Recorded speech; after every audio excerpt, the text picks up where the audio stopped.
At para naman sa mga kapatid nating mahilig sa mga maaanghang, pumalo na sa 1,000 piso ang kada kilo ng siling labuyo. Nasa frontline ng balitang yan si Carrie Cater. Kasabay ng kaliwat ka ng holiday shopping noong Disyembre, bumilis ang inflation ng bansa sa 1.8%. Mula yan sa 1.5% sa naunang buwan. Ayon sa Philippine Statistics Authority, ang dahilan niyan ang taas presyo sa food and non-alcoholic beverages. But ang nag-push talaga ay yung ating mga pagkain, no? Vegetables, tumaas siya, part of the holiday effect, no? So, we hope that this is seasonal. Pero kahit tapos na ang mga selebrasyon, hirap pa rin sa pagbabudget ang ilang mamimili gaya ni Glycel.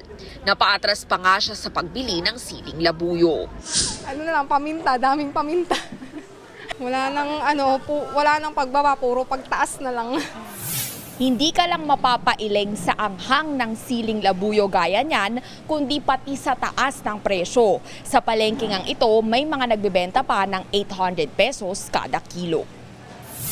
Pero kung tutuusin, puhunan pa lang daw yan ng ilang nagtitinda. Kaya ang iba sa kanila, pinauubos na lang ang natitira nilang stocks.